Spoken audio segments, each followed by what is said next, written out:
सभी को जय Shri Ram, Radhe Radhe. Hello my dear friends, कैसे हैं आप?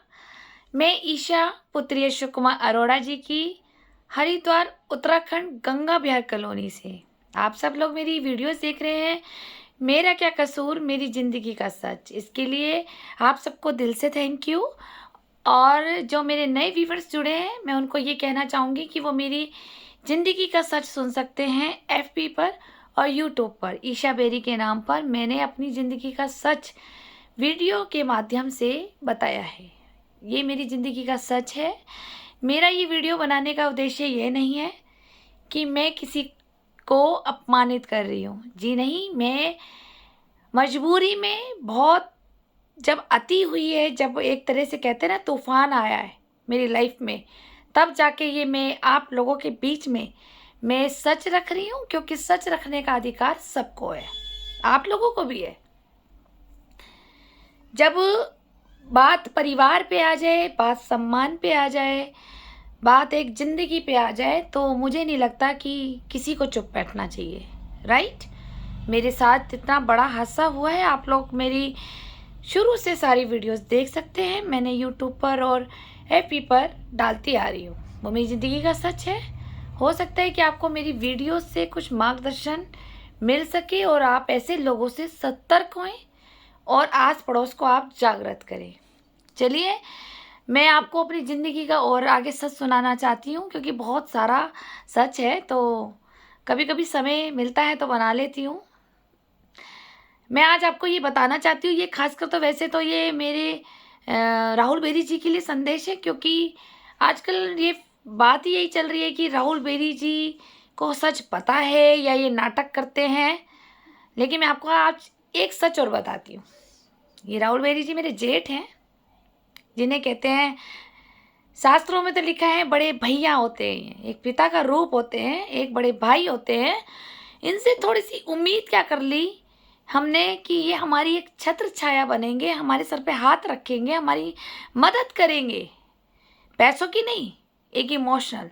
लेकिन अपने ही घर के भाई लोग, माँ और सास और जेठ जी, जब अपने ही घर के लोग घर की ही बहुओं पे अत्याचार करे और धमकियां दे, जबकि जब दबंगगिरी और गुंडागर्दी तो ये बाहर अच्छी लगती है।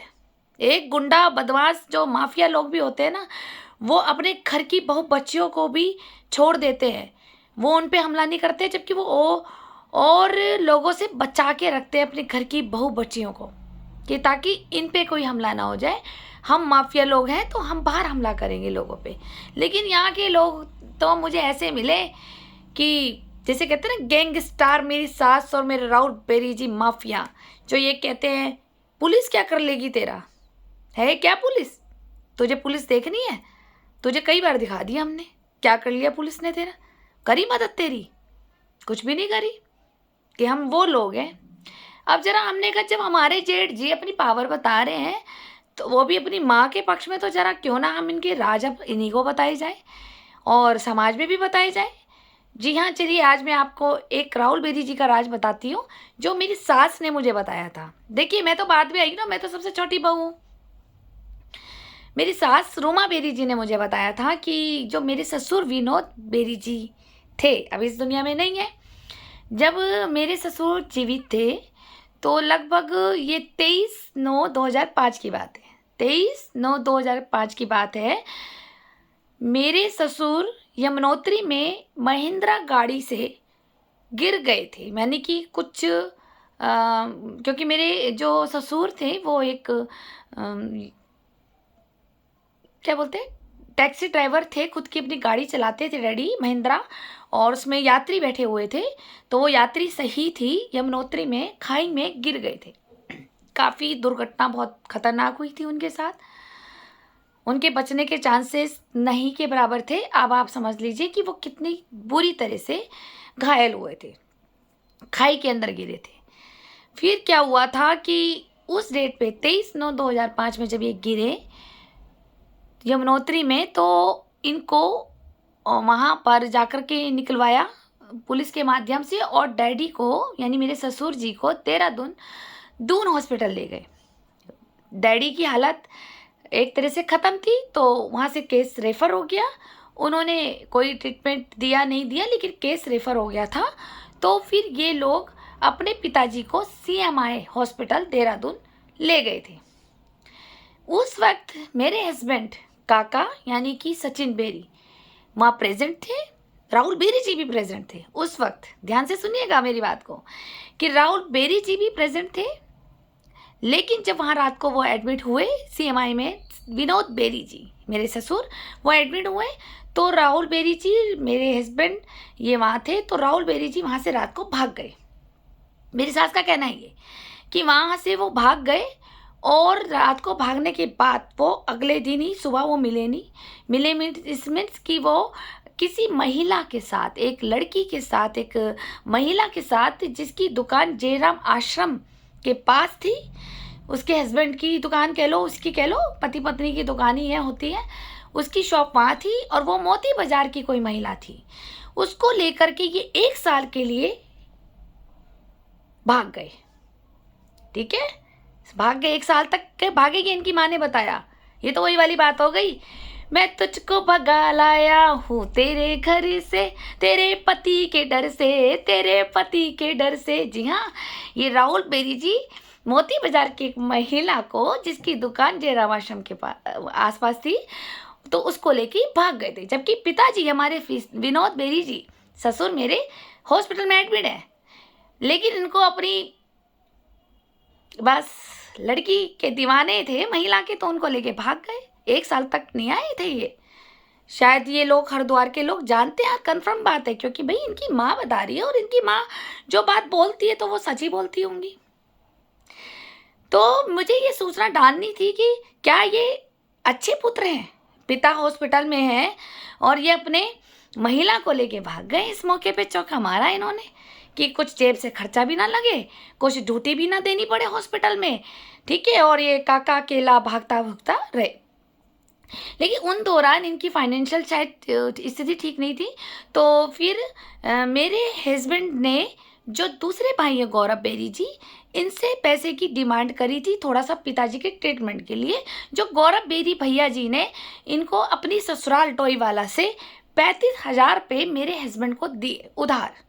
अब देखिए, मैंने कहा था ना पिताजी किसके, पिताजी राहुल बेरी जी के हैं या गौरव बेरी जी के हैं या काका बेरी जी के। तो वो उन्होंने अपने ससुराल से मदद करवाई 35,000 रुपये की, पिताजी का इलाज के लिए CMI में जो पैसा लग रहा था।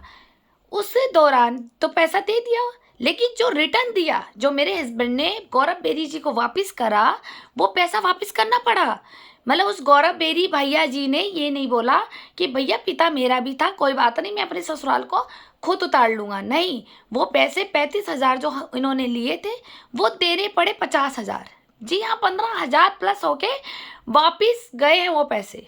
आप बताइए क्या करेंगे आप ऐसे ऐसे बेटों को? जो लोग कहते हैं औलाद होनी बहुत ज़रूरी है, मैं तो बहुत खुश हूँ मेरे पास औलाद नहीं है, आई एम सो हैप्पी, बहुत खुश हूँ। ठीक है, कहते हैं कि औलाद नहीं है एक दुख है, लेकिन औलाद होने से 100 दुख सर पे बैठ जाए तो क्या फ़ायदा। फिर उसके उसी दौरान जो एक अंकल हैं, उन्होंने 1 लाख रुपए उधार दिए थे। वो थे शिवालिक ट्रेवल्स वाले एडवोकेट अरुण कुमार जी अंकल हैं। तो इनका शिवालिक ट्रेवल्स है, जहाँ मोती बाजार अपर रोड मनसा देवी के पास मानसरोवर होटल से पहले हड़की पौड़ी के पीछे पड़ता है। अब उनका फ़िलहाल घर यहीं पर ही है, हमारे यहाँ रानी गली में। वो एडवोकेट अरुण कुमार जी हैं, लेकिन उनका अपना एक ऑफिस है शिवालिक ट्रेवल्स। ठीक है, उन्होंने 1 लाख रुपए मेरे हस्बैंड को उधार दिए थे मेरे ससुर विनोद कुमार बेरी जी का इलाज कराने में। अब आप बताइए कि जब बेटे को पैसे उधार मांगने पड़ रहे हैं, जो बेटा 14 साल की उम्र से कमा रहा था, वो सारी जो अर्निंग अपनी माँ को देता था, तो वो माँ ने अपने पति का इलाज कराने के लिए क्यों नहीं पैसे दिए? कैसे हाथ फैलवा लेते हैं ये, कैसे हाथ फैलाते हैं लोग ना। बेटे की कमाई भी रख ली और माँ ने पल्ला झाड़ लिया कि मेरे पास कोई ट्रीटमेंट के लिए नहीं है, और काके को बोल दिया कि भैया मेरे पास नहीं है, मेरा ये मरता है तो मरे, जीता है तो जिए। मैंने अभी आपको लास्ट वीडियो में क्या बताया था कि पैरालाइज हुआ था मेरे पति को, तो मुझे भी ये क्या बोला था, तेरा पति है, तू चाहे जिंदा रख चाहे इसे मार, हमें क्या लेना? अपाइज पड़ा रहेगा, तेरी छाती पे पड़ा रहेगा, तेरा क्या जाएगा? तू तो धंधा करके खा लेगी, तेरे तो 36 कसम बन जाएंगे। और नहीं भैया तेरे को ट्रीटमेंट कराना है तो तू हमारे देह व्यापार में शामिल हो जा, तो तू कमा अपना अच्छा सा महंगे हॉस्पिटल में भी इलाज करा। इसने मुझे भी यही मजबूर किया था। और जब राहुल बेरी जी वहाँ से 1 साल के लिए चले गए तो उस दौरान अंजू बेरी, ये मेरी सास ने बोला था कि अंजू बेरी इनके टच में थी, इनके साथ थी और ये देह व्यापारी में इनको सहयोग करती थी। ये मम्मी को कमा कमा के देती थी, सास बहू एक ही साथ थी। और इन्होंने, अंजू बेरी भाभी ने, इन्होंने देह व्यापार में सहयोग करके अर्निंग करी और जिससे कि उन्होंने अपना भी पेट पाला और मेरी सास को भी कमीशन वो देती थी। ये मेरी सास के वर्ड थे। जी हाँ, ये मेरी सास के वर्ड थे। इसीलिए ये मुझे कहती थी कि जब तेरा भी पति पैरालाइज हुआ तो तू भी ये कर। और फिर जब 1 साल के लिए वो वहाँ भाग गए, फरार हो गए, तो वो अंजू बेरी जी हरिद्वार थी, ये मम्मी का कहना था, मम्मी के टच में रहती थी, मम्मी इसका पालन पोषण खाना पीना सब करती थी। क्योंकि अंजू बेरी ने इनको इस देह व्यापार में सहयोग दिया था। अब आपको समझ आई ये बात कि इसीलिए बड़ी भाभी की इज्जत क्यों होती है आज भी, क्यों उसको महंगे गिफ्ट दिए जाते हैं, जबकि जिसमें कि इन्होंने इसकी डोली नहीं उतारी है। ये मम्मी के बिना की मर्जी के आई है, ये हमारी बरादरी की नहीं है, ये मम्मी के लफ्ज़ थे कि ये अपना लव मैरिज करके आया था। फैमिली में से कोई राहुल बेरी की शादी में नहीं गया था, तो फिर बड़ी बहू को इतना सम्मान क्यों दिया जाता था? और जो बहू माँ की पसंद की आई थी, रूमा बेरी जी की पसंद की आई थी, इसको नौकर से भी बदतर व्यवहार किया जाता था।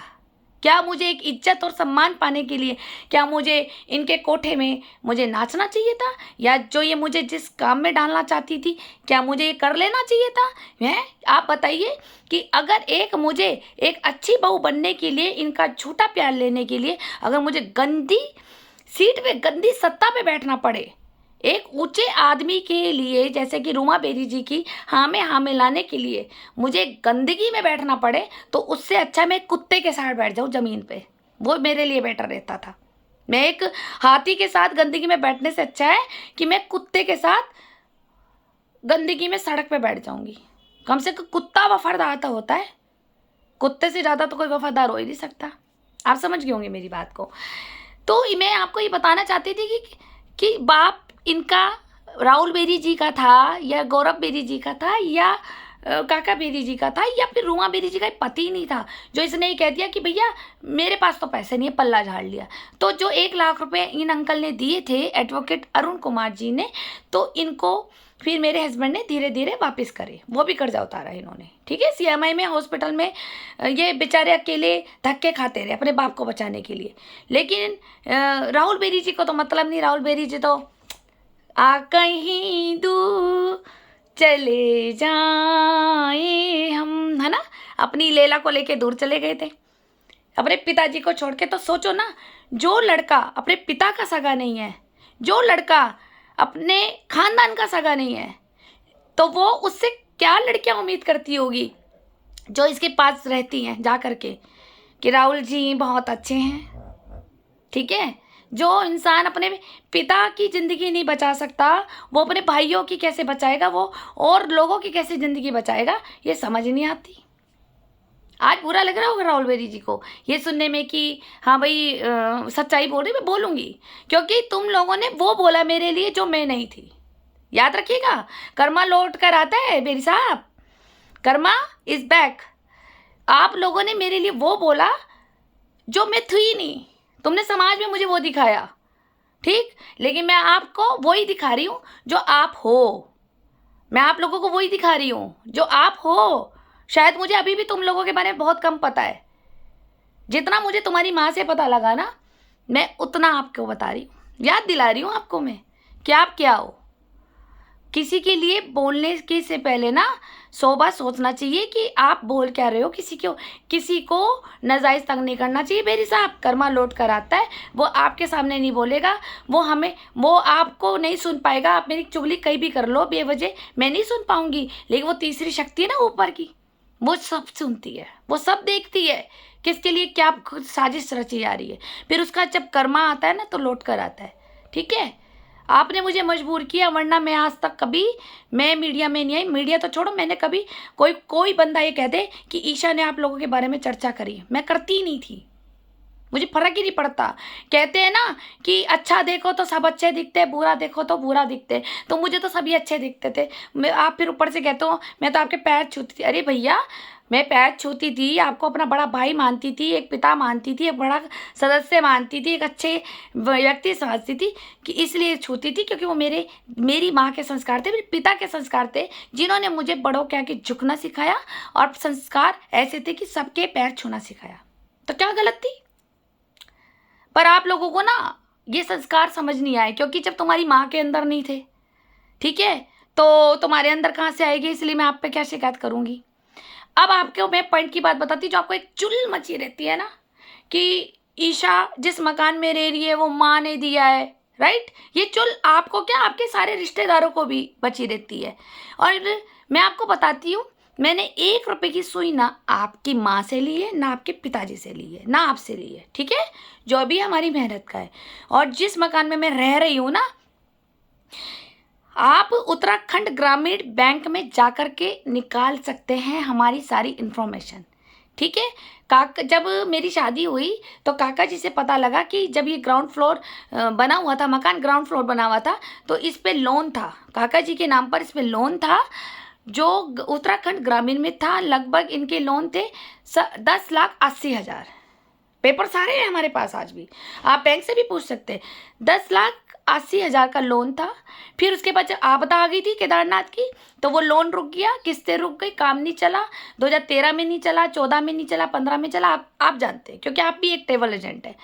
तो उसके बाद हमारी जो किस्तें हमारी वहाँ जानी हो गई थी बंद, ठीक। उस दौरान हम अलग भी हुए, हमने ये मकान भी बना लिया, हम यहाँ रहने लग गए। हमारे ऊपर था लोन, और वो लोन हमने इतना मुश्किलों से उतारा है। हमें पता है कि मैंने धंधा नहीं करा अपने पति का लोन उतारने के लिए, ठीक है, तुम्हारी माँ के कोठे में नहीं नाची, लेकिन मैंने प्रभु को याद करा, मैंने व्रत करे, मैंने तपस्या करी, मैंने क्या नहीं करा भगवान के लिए। मैं तो भगवान के आगे गिरा गई थी उस लोन को उतारने के लिए, ठीक है। आप लोग जानते हैं कि कितने लोन जो होते हैं, लोन उतारने के उपाय, पाठ करना, पूजा करना, लक्ष्मी की व्रत करना।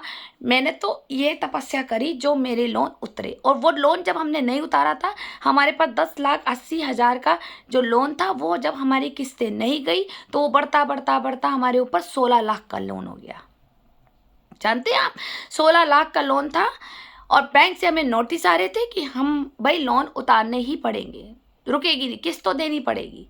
कितनी मुश्किलों में हम जूझ रहे थे। मेरे घर में एक अच्छा सा खाना भी नहीं था जिस वक्त मैं अलग हुई, ठीक है। मैंने गुजारा करा, मैंने एडजस्ट किया, मुझे कोई दिक्कत नहीं है, मैं तो नमक से खाने वाली लड़की हूँ। आज भी मैं नमक से खाऊंगी। अपने शौक हमने अपनी औकात में रखे हैं। हमारे पैर ना, पहले हम चादर देखते तो उतने पसारते, हम पैरों को नहीं पसारते। ये ध्यान रखना, मेरे पिताजी ने ये बात सिखाई थी कि पैर उतने पसारो कि पैर चादर से बाहर ना निकल जाए, पैर नजर नहीं आने चाहिए किसी को। लेकिन इसका मतलब ये नहीं होता कि आप पैर पसार दो चादर छोटी पड़ जाए। जिसकी चादर छोटी पड़ जाती है और पैर लंबे हो जाते हैं ना, तो उसके ऊपर कर्जे चढ़ते हैं। और अगर आपने पैरों को समेट के रखा है ना, और अपनी इच्छाओं को बांध के रखा है, तो आप पे कभी कर्जे नहीं चढ़ेंगे। तो तुम्हारे भाई पे चढ़े हुए थे, तो वो भी हमने नीचे का फ्लैट जो ग्राउंड फ्लोर था वो हमने मजबूरी में बेचा, क्योंकि हमें नोटिस आ चुके थे बैंक से। हमने मजबूरी में बेचा उस फ्लैट को। फिर हमने वो लोन उतारा बैंक का आधा, और आधा जो इधर उधर से ले रखा था, हम पे बहुत कर्जे थे तुम्हारे भाई पे। उसके बाद हमने वो लोन बेच दिया। 2015 आ चुका था। फिर धीरे धीरे जब काम चालू हुआ, फिर प्रोग्रेस शुरू हुई।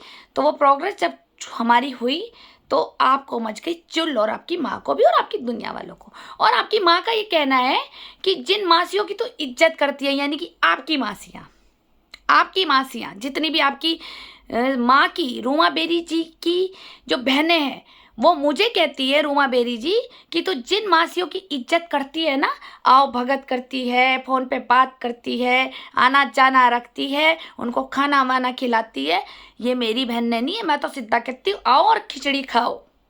खाई भी है आपके रिश्तेदारों ने तुम्हारी माँ के घर में कि आओ और खिचड़ी खाओ, अपनी तो बनाओ, मेरी भी बनाओ। ये तुम्हारे माँ के लफ्ज़ है। तू ये 4-4 सब्जियां बनाती है, ये बनाओ वो बनाओ, मासी आई है 4 सब्जी बनाओ। मैं ना मुंह लगाया करती इन बहनों को। मैंने रीज़न पूछा क्यों आप अपनी बहनों को मुंह क्यों नहीं लगाती हो? तो उन्होंने क्या बोला कि अरे जब विनोद बेरी यानी कि आपके पिताजी एडमिट थे 2005 में, तो उन्होंने आपकी मासियों ने फाइनेंशियल हेल्प नहीं करी थी उनको कोई। ये उनकी शिकायत है आज भी अपनी बहनों से कि मुझे फाइनेंशियल हेल्प नहीं करी थी, जबकि इनकी फाइनेंशियल स्थिति अच्छी है कुछ मासियों की। आप समझ सकते हैं, मैं उनका नाम नहीं लूँगी, जो अच्छी हैं, रॉयल फैमिली से है, ठीक है, उनके लिए बहुत नाम बोलती है वो। मेरा ये इज्जत करना भी उनको चुभता था कि उनकी मासियों को, मतलब आपकी मासियों को, उनकी बहनों को मैं इज्जत क्यों देती हूँ, वो भी चुभता था उन्हें। तो ठीक है, हमने तो इज्जत दी है भैया, हमारे पास जो है हम तो वो देंगे, हमारे पास इज्जत है हम तो देंगे, हमारे पास 2 प्यार के हम तो देंगे, हमारे पास तो 4 सब्जियां रिश्तेदारों को खिलाने के लिए हम तो खिलाएंगे। अब आपके पास खिचड़ी है, आपका मन कोसा हुआ है, तो आप अपनी बहनों को खिलाएं। और फिर ये कहती है कि मेरे दुख में ये बहनें काम नहीं आई थी, जब मैं अकेली पड़ गई थी, मुझे फाइनेंशियल उधार लेना पड़ा था तो दिया नहीं इसने, इस मेरी बहनों ने, ठीक है, जिसमें कि एडवोकेट अरुण अंकल ने हेल्प करी थी काका की। आप कहाँ थे? आप तो भाग गए थे, ठीक है। और उसके बाद आप बताइए ना, मैं आपसे पूछती हूँ कि वो आपके पिता नहीं थे? बताए। लेकिन आपको ना अभी पता नहीं है, आप कहने से कह सकते हो वो आपके पिता नहीं है, लेकिन भगवान की नज़र में तो लिख दिया गया है ना आपका पिता कौन है। या फिर आपकी माँ को पता होगा कि आपका असली में पिता कौन है, फिर जो आप वहाँ से भाग गए थे, या आप खुद भाग गए थे, या आपकी माँ ने भगाया वहाँ से, मैं नहीं जानती। और ये सच आपको अपने पापा की अगर मुंह से सुनना है ना, उनकी भी मैंने वीडियो बनाई हुई है, वो भी मैं डालूंगी, वो मेरे लैपटॉप पे है, वो डाउनलोड करके मैं डालूंगी। आपके पिताजी के दर्शन कराऊंगी मैं, वो खुद बता रहे हैं इस स्टोरी को, ठीक है। आपकी ये तो मम्मी ने बताई थी मुझे, तो मैं आपके सामने शेयर कर रही हूँ कि आप एक अच्छे पुत्र हैं। जो आप ये बताइए मुझे कि असली पिता किसके हुए, असली पुत्र अच्छा श्रवण कुमार कौन बना इस घर का, बताएं आप। जो मेरे हस्बैंड ने लोन लिए, मुझे हस्बैंड तो मेरा वो बाद में बना, लेकिन अपने पिताजी के लिए उन्होंने इतना स्ट्रगल किया, क्या इन दोनों भाइयों को मदद नहीं करनी चाहिए थी, या माँ को नहीं करनी चाहिए था? आप मुझे बताइए। जिसका लोन कर्जा सब काका ही उतारते थे। फिर उसके बाद अभी उत्तराखंड ग्रामीण का हमने लोन बताया, 16 लाख हमने वो उतारा। फिर तुम्हारी माँ का जो लोन हमने ले रखा था 3.5 लाख रुपए पीएनबी बैंक का, ठीक है, फिर उसको भी चुल मच गई, माँ ने भी खून पी लिया। माँ ने कहा मुझे तो पैसा चाहिए, मुझे तो पैसा चाहिए। जी हाँ, उस वक्त इनकी शादी से पहले सब लोन चढ़े हुए थे, तो 3.5 लाख का पीएनबी बैंक में रूमा बेरी जी की रजिस्ट्री रखकर कोठा नंबर 11 की, जी हाँ, कोठा नंबर 11 की रजिस्ट्री गिरवी थी। तो मम्मी ने बना दी चुल कि भैया ये तो नीचे का फ्लैट बिक गया, इसके पास तो पैसे आ गए, हे राम अब तो मैं फटाफट करूँ काम। तो हमने फिर क्या करा, कुछ लोन हमने उत्तराखंड ग्रामीण का उतारा, और फिर कुछ हमने फिर 3.5 लाख का हमने वहाँ दे करके फिर मम्मी की रजिस्ट्री कोठा नंबर 11 की रजिस्ट्री छुड़ा करके वो उसके हाथ में दी, ठीक है। जबकि वो रूमा बेरी जी के रजिस्ट्री थी, ठीक है, कोठा नंबर 11 की थी। लेकिन उस वक्त माँ को हमें हमारे साथ एक कोऑपरेट करना चाहिए था कि कोई बात नहीं बेटा, पहले तुम बाहर के लोन उतार लो, मैं तुम किससे तो भर ही रहे हो, तुम ही छुड़ाओगे। आज 3.5 लाख है तो कोई बात नहीं, 4 बने 5 बने वो तुम्हारी जिम्मेदारी बनती है, तुम बात जब मर्जी छुड़ा लेना। लेकिन नहीं, उसको भी चुल मच गई कि नीचे का ग्राउंड फ्लोर कैसे बिक गया, अरे इसको तो मजे आ गए, इसकी तो ईशा के पास पैसे आ गए। तो तुम्हारी माँ का भी लोन उतारा हमने, ठीक है, अपना भी उतारा। और आप कहते हो कि हम फ्री की प्रॉपर्टी में रहते, तो आपको लगता है तुम्हारी माँ तो मर जाएगी, एक सुई किसी को नहीं देती, एक सुई, ठीक है। मैं वो लड़की हूँ, एक रोटी होगी ना तो मेरे पास 4 लोग बैठे होंगे तो मैं चारों में 4 टुकड़े करके खिलाऊंगी कि तुम सब खाओ, ठीक है। लेकिन तुम्हारी माँ ये कहती है अगर एक है ना रोटी तो मैं पहले पेट भर लूँ, तुम देखो मुँह ताको। ये है तुम्हारी माँ का व्यवहार, हमारा नहीं है ये। हमने तो हमेशा बांट करके खाना सीखा है, छीनना नहीं सीखा। तुम लोग छीनते हो, जैसे तुमने मेरे बाप का मकान छीन लिया, मेरी बहन छीन ली, उसको भड़का दिया, मैनिपुलेट कर दिया, उसको गलत कार्यों में लगा दिया। कहाँ भुगतोगे आप लोग, कहाँ? कर्मा लौट कर आता है, ये मत सोचना। आज तुमने किसी की बेटी को मैनिपुलेट करके उसकी ज़िंदगी बर्बाद करी है, तो सोचो तुम्हें वो ईश्वर बख्श देगा? कौन संत कह सकता है मुझे कि बख्श देगा? मुझे बताए, कौन बख्श देगा कि किसी की बेटी की जिंदगी बर्बाद करके आप लोग सुख की चैन जी लोगे? ना ना ना ना, ये कर्मा जो तो भरोगे ना, कि एक एक तिल तिल मिनट मिनट रोगे इस पल को याद करके तुमने किसी की बेटी को मैनिपुलेट करके उसकी जिंदगी बर्बाद करी है, इसका कर्मा तो लौट कर आएगा बेरी साहब। आप तो शुरू से रंगीन मिजाज के हैं, बाप हॉस्पिटल में है और आप 1 साल के लिए गायब हो गए। चलिए, आज आपको ये बात बतानी तो नहीं थी लेकिन बतानी पड़ी मुझे। आप लोगों ने सुना ये भी सच, अपना कीमती समय दिया, धन्यवाद। बने रहिए मेरी वीडियो के साथ। मेरा क्या कसूर, मेरी ज़िंदगी का सच, ऐसे ऐसे छोटे छोटे सच आपके सामने मैं लाती रहूँगी, क्योंकि इन्होंने जो मास्क पहना है ना शराफत का, वो उतारना ज़रूरी है, क्योंकि इन्होंने मुझे बहुत ज़्यादा गलत बदनाम किया जो मैं तुम्हारे सामने नहीं थी। मुझे आना पड़ा अपना सच लेके। चलिए फिर मिलते हैं, धन्यवाद।